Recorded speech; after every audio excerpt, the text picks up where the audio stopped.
Estamos de volta e no próximo bloco vamos continuar conversando com a oftalmologista e especialista em cirurgias de cataratas e refrativas, doutora Leila Gouveia. Só conferir.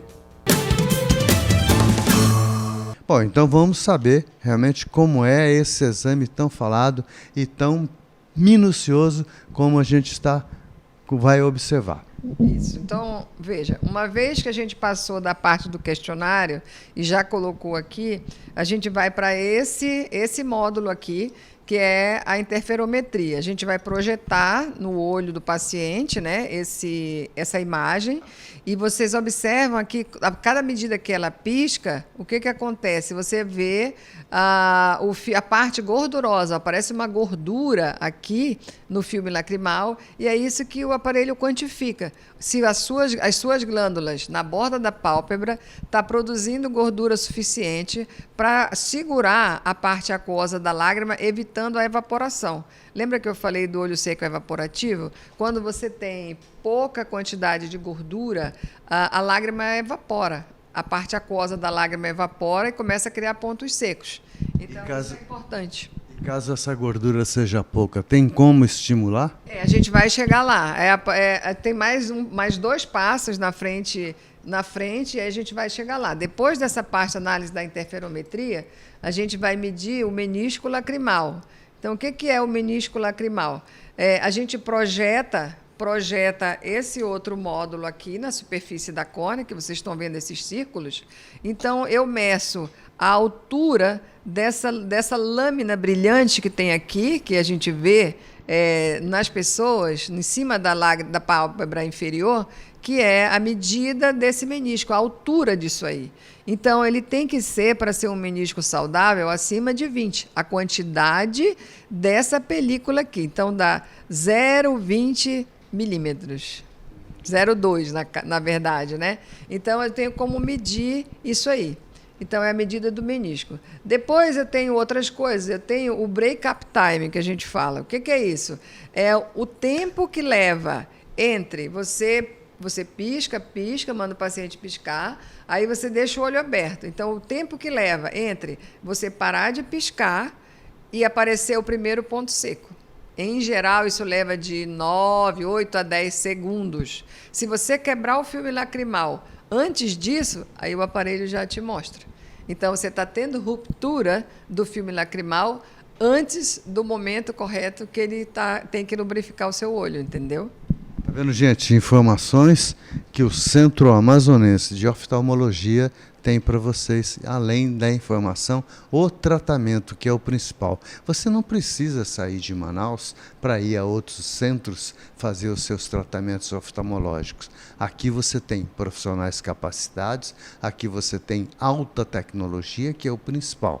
Fica no edifício Cristal, sala 704, é bem ao lado do Manauara Shopping.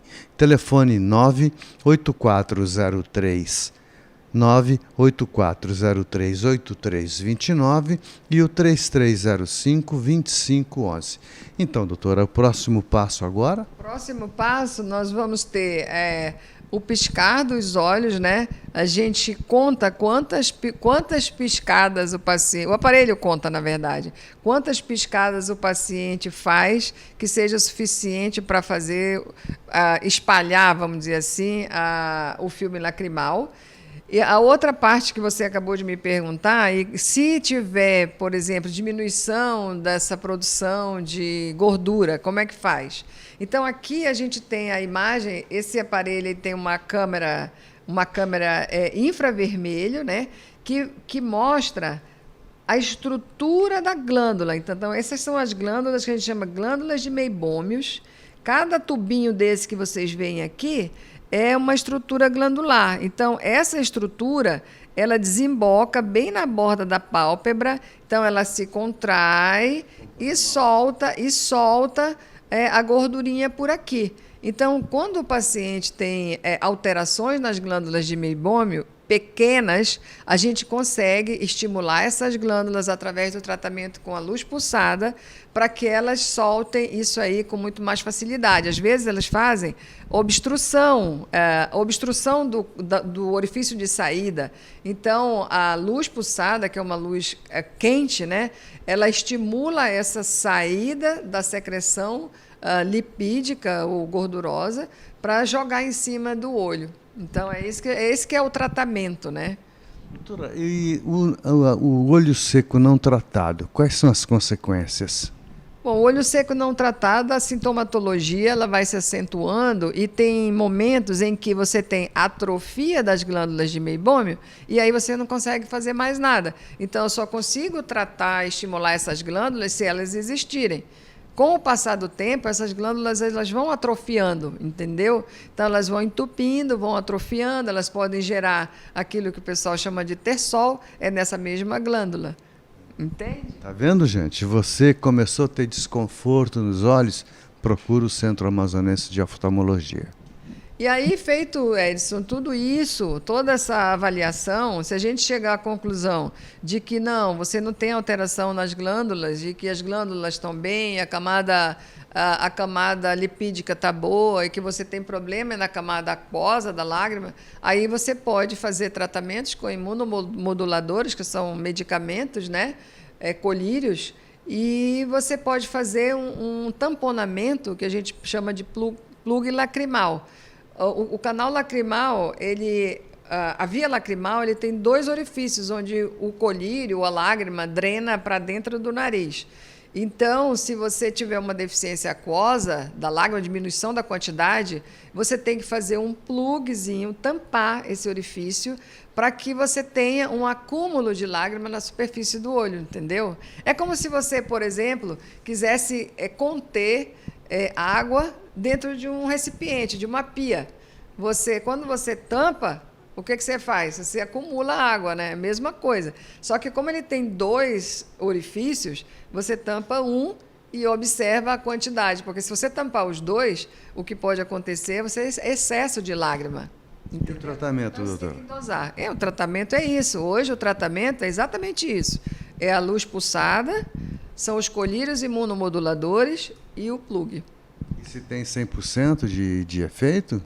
Olha, o tratamento, imagina o olho seco como sendo uma doença crônica. O tratamento é como se você tem hipertensão, diabetes, você toma um remédio hoje e você fica bom? Não. Olho seco é isso. Você não fica bom. Você controla, tem esses métodos de tratamento hoje que você consegue controlar, dar uma vida, assim, uma qualidade de vida melhor para o paciente, sabe? Ele consegue conviver de uma maneira muito mais agradável com os sintomas bem menores a partir do momento que ele começa o tratamento. Doutora, a gente estando ao seu lado, ou então dentro da sua clínica, que é poderosíssima, diga-se de passagem, a gente também sempre toca nesse assunto porque as pessoas questionam, que são as moscas voadoras. Bom, as moscas volantes já não tem mais nada que ver com isso aqui, né? Isso aqui é um problema externo, né? A gente fala doença... Mas ainda tem alguma coisa relacionada ao exame? É isso mesmo, é isso que eu te falei, são esses os exames, são esses os módulos do exame e o tratamento que eu já falei. Mas sobre as moscas volantes, isso é lá no fundo do olho, já é outra situação. Isso eu posso te mostrar numa ultrassonografia, alguma coisa assim, que dá para a gente visualizar essas moscas volantes, que são alterações de escoamento do vítreo, que é um gel que tem dentro do nosso olho e que ele se desloca. Então, no momento que ele se solta da retina, ele começa a ter uma mobilidade maior. E quando ele tem mobilidade, a gente olha para um lado e para o outro, e especialmente no fundo branco, aí você consegue enxergar moscas volantes, aranhas, enfim, que a sua imaginação permitir, né? Então, é assim que é, né, esse diagnóstico. E o diagnóstico da mosca volante é feito por ultrassom, né? E quando você tem uma mosca volante que eu digo, abrupta, eu não tinha nada, de repente ficou uma coisa enorme aqui que eu estou vendo, um vulto, então isso você tem que procurar o oftalmologista, fazer ultrassom, fazer um mapeamento de retina, porque às vezes o vítreo ele se descola da retina e pode fazer pequenas rasgaduras que você tem que tratar com laser. Bom, e como Isto é Manaus é informação, e nós estamos num centro de formação também, que é o CAU, Centro Amazonense de Oftalmologia, que fica no edifício Cristal 704, telefone 984038329 e o 3305-2511. É bem ao lado do Manauara Shopping. Doutor, então, nós falávamos das moscas volantes. Então, ultrassonografia, que eu te falei, que é o exame mais importante, a ultrassonografia e depois o mapeamento periférico da retina para diagnosticar se houve, durante o descolamento, se houve ou não comprometimento da retina, ou seja, o vítreo que deve ser colado na retina, se ele, ao descolar, beliscou a retina e rasgou alguma coisa, entendeu? Eu vou te mostrar uma ultrassonografia aqui de um paciente, e aqui eu vou explicar em relação ao olho, né? Isso aqui é o olho nosso e aquele é a imagem ultrassonográfica. Então, essa parte da frente é tudo isso aqui. Essa parte de trás é a retina, aqui atrás, né? Então, isso que está aqui no meio, isso aqui já é uma hemorragia causada pelo descolamento do vítreo. Então, esse paciente ele começou a sentir essas moscas, né? Em seguida, ele começou a sentir uma turvação da visão. Então, você descola o vítreo e pode causar uma hemorragia, fazendo com que haja uma turvação do fundo de olho. Olha só aqui. Olha como está turvo. Então, essa turvação é causada por essa imagem. Então, a gente enxerga nesse sentido aqui, daqui para cá. Então, se eu tenho uma turvação no meio do caminho, a imagem do fundo de olho vai ser turva. Entendeu? Então, aqui eu tenho que fazer o quê? Eu tenho que procurar na periferia, onde tem um comprometimento, onde rasgou, atingiu um pequeno vaso, e esse vaso fez um sangramento aí dentro.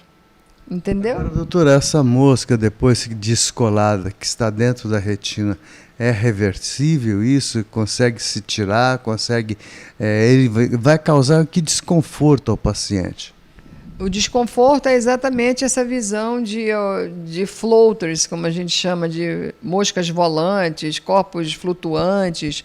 Se for pequeno, não tem indicação cirúrgica, né? Só tem indicação cirúrgica se causar uma hemorragia, se a hemorragia for grande, tiver que fazer uma remoção disso aí.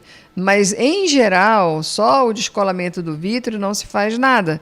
Se tiver pequenos comprometimentos periféricos, aí se aplica laser. Bloqueia aquele buraco ou aquela rasgadura, se for pequena, se bloqueia com a aplicação de laser no fundo do olho, entendeu? Se for grande, aí você tem que fazer uma cirurgia. Ô, gente, eu fico imensamente feliz quando eu posso levar informações essas que, como diz o nosso repórter cinematográfico Samuel Pimentel, nossas entrevistas, elas não são entrevistas, elas são uma mini consulta onde você tem possibilidade de estar no lugar certo, ouvindo as coisas certas, porque hoje o olho é uma coisa tão sensível, que às vezes até nós não damos muita importância para ele, mas mal sabemos que ele faz muita falta quando nós o perdemos, não é, doutor? É verdade, né? O olho, a gente sempre... Existe na medicina essa máxima, né? Que o olho, apesar de todos serem importantes os sentidos, mas a gente sempre diz que o olho é o mais importante dos sentidos do ser humano, né? Então, através do olho você ri, você chora, você fala sem verbalizar. O olho realmente é muito especial. Para nós, então, mais ainda. Mais ainda. Então, gente, ficamos por aqui. Agradecemos imensamente a doutora Leila Gouveia, uma especialista e que tem um nome lá fora já consolidado. Por quê? Porque é fruto de um bom trabalho, é fruto de uma seriedade, é fruto de tecnologia que nós temos na nossa cidade.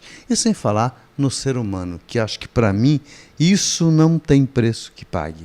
A senhora, tanto a senhora quanto seu esposo, doutor Eudes, e até a sua irmã, doutora a Jaqueline também, são pessoas que a gente te recebe com brilho nos olhos, te recebe com carinho, com atenção, com educação, que é o principal, porque às vezes a gente não tem o dinheiro, mas tem a humildade. Eu agradeço, Edson. Eu agradeço e você sabe, para mim é sempre um grande prazer participar do seu programa e levar informação aos seus telespectadores. E a gente está aí para tirar dúvida, para informar e para fazer o que for necessário, né? Muito obrigada.